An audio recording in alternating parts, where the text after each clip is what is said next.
नमस्कार sir, am I audible sir? Yes, sir. Okay, thank you ma'am. Children in conflict with law के लिए जो welfare measures हैं government के, उस पर हमारा एक छोटा सा प्रेजेंटेशन है जो हम चाहेंगे कि आप इसको रन करें।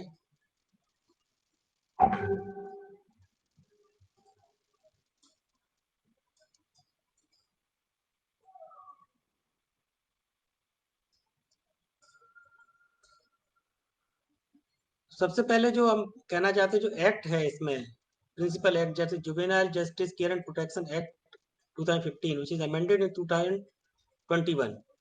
तो इसी के मद्देनजर जो वेलफेयर स्कीम चलाई जाती है गवर्नमेंट के माध्यम से, चिल्ड्रन कन्फ्लिक्ट विद लॉ और children in care and protection, need of care and protection, तो उसके लिए जो मिनिस्ट्री की स्कीम है उसके बारे में बताएंगे। साथ में जो अभी डिस्ट्रिक्ट जज साहब बता रहे थे, वो जो जेजेबी वगैरह के रूल है वो भी हमारे हैं, थोड़े से उसमें हो सकता है कुछ ओवरलैप करें, तो हम उसको चाहेंगे कि वो हम आगे उसको छोड़ सकते हैं।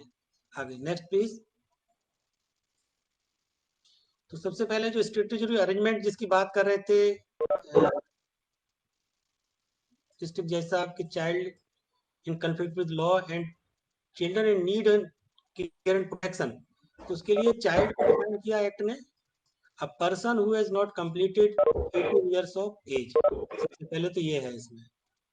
और जो स्टैट्यूटरी अरेंजमेंट किए हैं उसमें जुवेनाइल जस्टिस बोर्ड है जो कि चिल्ड्रन कन्फ्लिक्ट विद लॉ को देखेगा, और चाइल्ड वेलफेयर कमेटी है जो children in need of care and protection, CNCP type के जो बच्चे हैं उनको देखा जाएगा। तो दो अलग अलग कैटेगरी हैं और दोनों का अलग अलग स्टैट्यूटरी अरेंजमेंट है, दोनों का अलग अलग फंक्शंस हैं। Next please.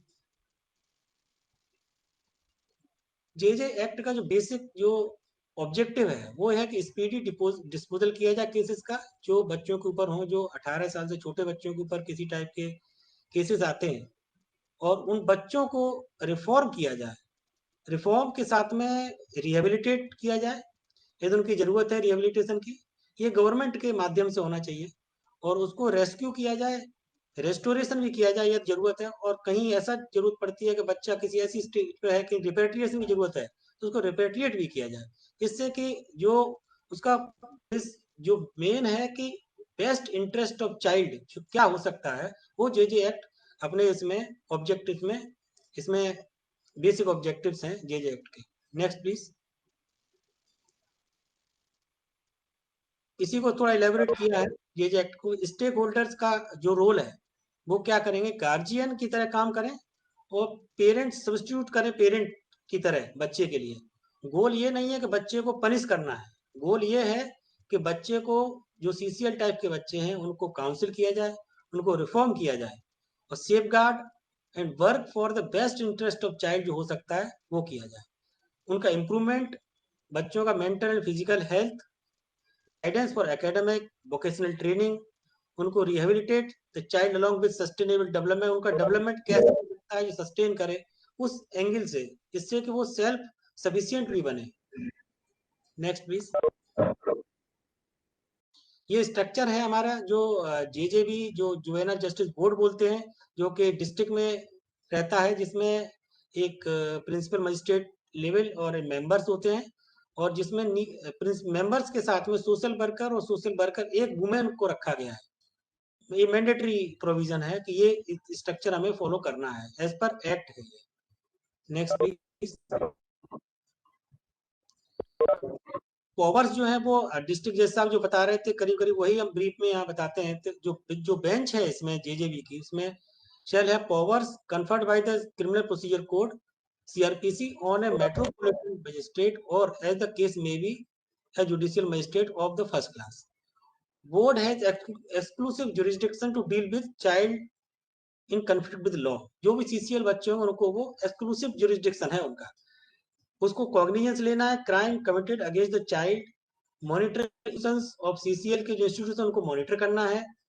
सीडब्ल्यूसी जो होती है चाइल्ड वेलफेयर कमेटी, जो कि children in need of care and protection होते हैं उनको देखने के लिए होती हैं, तो उनका साथ भी लाइजन करना है, और कैसे स्पीडी डिस्पोजल हो सके उसके लिए भी लाइजन करना है डिस्ट्रिक्ट अथॉरिटीज पे, एंड पुलिस के साथ भी इंफ्रास्ट्रक्चर की जो स्टैंडर्ड्स जो चाहिए बच्चों के हिसाब से वो भी ध्यान रखना है।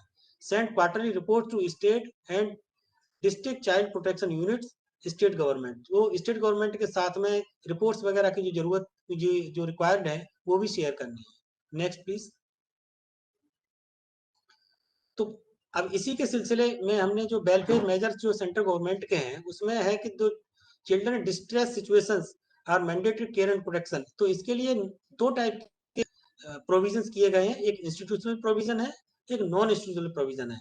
नॉन इंस्टीट्यूशनल में आता है कि बच्चा या सपोज करें एक्सटेंडेड फैमिली मेंबर के साथ रहता है या किसी ऐसे अपने रिलेटिव के साथ रहता है, तो उसके लिए क्या प्रोविजन किया जा सकता है, वो उन बच्चों के लिए जो स्कीम है, जो चाइल्ड प्रोटेक्शन सर्विस स्कीम है मिनिस्ट्री की, जो सेंट्रली स्पॉन्सर्ड स्कीम है, उसके माध्यम से उनको एक प्रेस्क्राइब्ड कॉस्ट शेयरिंग रेशियो के बेसिस पर फंड दिए जाते हैं स्टेट को, जिसमें कि जो नॉन इंस्टीट्यूशनल केयर है उसमें स्पॉन्सरशिप का कंपोनेंट रखा गया है, जो आज की डेट में पर चाइल्ड पर मंथ 2000 था अभी 31 मार्च तक, जो कि 1 अप्रैल के बाद 4000 रुपए पर मंथ पर चाइल्ड हो जाएगा 2000 ऑनवर्ड। और जो नॉन इंस्टीट्यूशनल में रहेंगे, इंस्टीट्यूट मतलब जो होम्स में रहेंगे, वेरियस होम्स हैं इनके, जो चाइल्ड केयर इंस्टीट्यूशन भी बोलते हैं उनको, उसमें जो बच्चे जाएंगे उनके लिए मेंटेनेंस ग्रांट के तौर पर पैसा दिया जाएगा, जो कि उनके रख रखाव के लिए, उनके डेली नीड्स पूरी करने के लिए, जो कि स्टेट के माध्यम से पैसा जाएगा। Next please. जो मैंडेटरी स्ट्रक्चर जो हमने पीछे डिस्कस की थी, उसी में जो जो रिलेवेंट है जेजेबी के लिए, देयर शैल बी वन और more JJB in every district which shall be constituted by the state government as per the section 4 JJ Act। और इंस्टीट्यूशनल सर्विस अंडर जो जेजे एक्ट में है कन्फ्लिक्ट विद लॉ के लिए, इसमें observation home का provision है सेक्शन 47 में, जो कि temporary reception care and rehabilitation of children in conflict with law के लिए है, जिनकी इंक्वायरी पेंडिंग है। ऑब्जर्वेशन होम में वो बच्चे जाएंगे जिनकी इंक्वायरी पेंडिंग है। Observation home is established by the state government in every district और group of districts either by itself और थ्रू वॉलंटरी और नॉन वॉलंटरी ऑर्गेनाइजेशंस। तो हर उसमें अरेंजमेंट रखा गया है, चाहे वॉलंटरी ऑर्गेनाइजेशन चलाएं या नॉन वॉलंटरी चलाएं, गवर्नमेंट भी चलाए, लेकिन ऑब्जर्वेशन होम हर डिस्ट्रिक्ट में होना चाहिए या ग्रुप ऑफ डिस्ट्रिक्ट में भी रख सकते हैं। Next please. सेक्शन 48 में स्पेशल होम का प्रोविजन है, जो कि reception and rehabilitation of juvenile को करेंगे, जो स्पेशल होम है जो एस्टेब्लिश्ड स्टेट गवर्नमेंट के माध्यम से एवरी डिस्ट्रिक्ट और ग्रुप ऑफ डिस्ट्रिक्ट में इटसेल्फ थ्रू वॉलंटरी और नॉन वॉलंटरी ऑर्गेनाइजेशन के थ्रू चलाए जा सकते हैं, जो कन्फ्लिक्ट विद लॉ के लिए। इसमें रिहेबिलिटेशन का भी प्रोविजन किया गया है कि बच्चों को स्पेशल होम में रखा जाए।